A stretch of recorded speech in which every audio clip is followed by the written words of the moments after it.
ہمارے نبی صلی اللہ علیہ وسلم کی ذات، اور خاتم ہے، یعنی وہ نبیوں کے خاتم۔ اب نبی کریم کے بعد دوسرا کوئی نبی، جدید نبی نہیں آنے والا، وہ خاتم النبیین ہیں۔ اب جو نبوت کا دعویٰ کرے وہ جھوٹا ہے، دجال ہے، کذاب ہے۔ اور اگر کوئی پوچھ بیٹھے کہ اخیر زمانے میں حضرت عیسیٰ علیہ نبینا علیہ الصلوۃ والتسلیم تشریف لائیں گے تو کیا وہ نبی نہ ہوں گے؟ تو اللہ جب نبوت و رسالت کسی کو عطا کرتا ہے تو دائمی نبوت و رسالت دے کے بھیجتا، ان کی نبوت و رسالت معزول نہیں کی جاتی۔ حضرت عیسیٰ علیہ السلام جب تشریف لائیں گے تو وہ نبی تو ہوں گے، لیکن اس وقت وہ صاحب شریعت نہ ہوں گے، بلکہ ہمارے نبی کے امتی ہوں گے۔ وہ اپنی اتباع کی دعوت نہ دیں گے، وہ قرآن اور سنت رسول پر عمل کریں گے۔ اور اس پر مجھے ایک بڑی بات یاد آ گئی، بعض علماء ربانیین نے یہ لکھا ہے کہ حضرت عیسیٰ علیہ نبینا علیہ الصلوۃ والتسلیم فقہ حنفی کے مطابق عمل کریں گے۔ اب یہ جو بات ہے، یہ بات عام عقلوں میں نہیں آ سکتی کہ یہ نبی غیر نبی کی تقلید کریں گے۔ جب یہ پیچیدہ سوال ہمارے امام اہل سنت کے امام ہمیں عشق رسالت کا جام پلانے والے امام محسن اہل سنت تاجدار ملت امام احمد رضا محدث بریلوی سے کیا گیا کہ جو بعض بزرگوں نے لکھا کہ حضرت عیسیٰ علیہ السلام فقہ حنفی کے مطابق عمل کریں گے، اس کی تعویل کیا ہے؟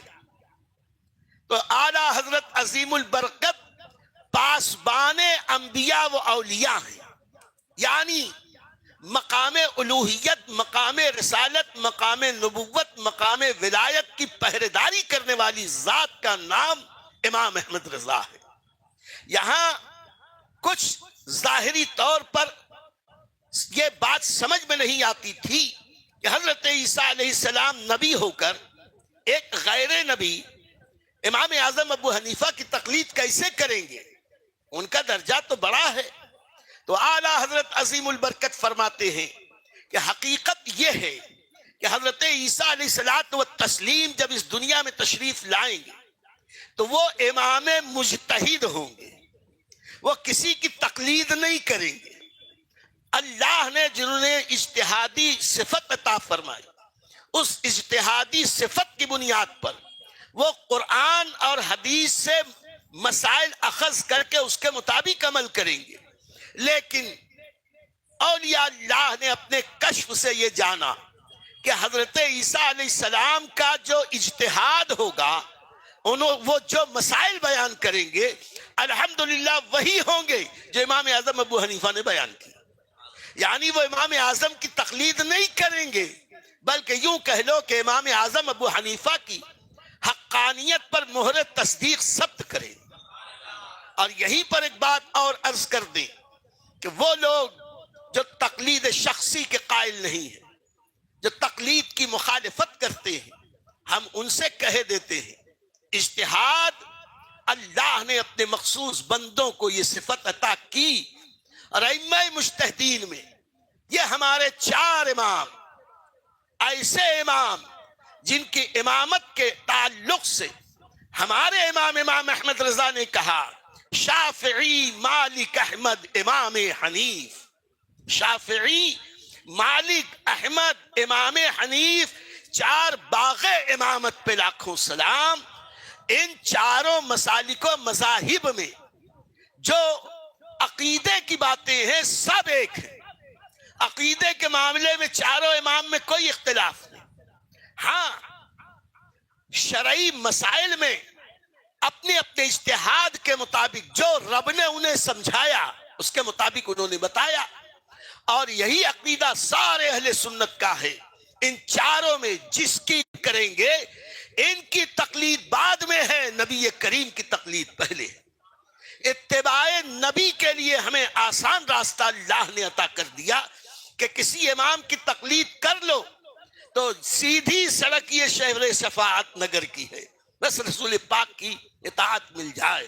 اور رہا امام اعظم ابو حنیفہ کی اعظمیت کا مسئلہ، تو میرے دوستو امام شافعی رحمت اللہ تعالی علیہ خود فرماتے ہیں کہ جب مجھے کوئی مشکل مرحلہ پیش آتا، کوئی حاجت درپیش ہوتی، میں پریشان ہو جاتا، تو میں مزار امام اعظم ابو حنیفہ پہ حاضری دیتا اور وہاں 2 رکعت نماز نفل ان کے طریقے پر پڑھتا، ان کے اجتہاد کے مطابق، اور ان کے وسیلے سے جب میں خدا سے دعا مانگتا، اللہ میری دعا قبول فرما لیتا۔ امام مجتہد سے یہ فتویٰ مل گیا کہ قبروں پر خدا کا بندہ اور مقبول بندہ سمجھ کے جانا یہ ناجائز و حرام نہیں ہے، ائمہ مجتہدین کی سنت، ان کے وسیلے سے دعا مانگنا یہ ائمہ مجتہدین کی سنت ہے۔ اور انہی سنتوں کو ایک ساتھ بیان کیا ہے اگر کسی نے، وہ امام احمد رضا محدث بریلوی رحمت اللہ تعالی علیہ۔ اللہ تعالی ہم سب کو مسلک اعلی حضرت پر ثبات قدمی عطا فرمائے۔ اور ایک بات اور بھی، یہ جو ائمہ مجتہدین ہیں، ان کے مقلدین اپنے اپنے امام کی تقلید کرنے میں تو بہت ہی محتاط ہیں۔ تقلید تو ہم اپنے ہی امام کی کریں گے، لیکن تعظیم ہم سارے اماموں کی کریں گے۔ اور کسی میں قرار واقعی کوئی عظمت ہے تو ہم اس کا انکار نہیں کریں گے۔ بڑے بڑے شواف علماء نے، بڑے بڑے شواف اولیاء نے امام اعظم ابو حنیفہ کی شان میں بڑی بڑی مبسوط کتابیں تحریر کی ہیں۔ امام عبدالوہاب شعرانی رحمت اللہ تعالی علیہ اپنے کشف کتاب میں تحریر کرتے ہیں، فرماتے ہیں کہ میں نے عالم کشف میں دیکھا کہ نبی کریم صلی اللہ علیہ وسلم کے دریائے رحمت سے 4 نہریں نکلی، کافی دور تک یہ نہریں لوگوں کو سیراب کرتی رہی، اور پھر دیکھا کہ کافی دور جانے کے بعد اس میں سے 3 نہریں ایک کے بعد ایک وہ سوکھتی گئیں، لیکن ایک نہر وہ ہے جو عبدالآباد تک تا حد نگاہ بہتی جا رہی ہے۔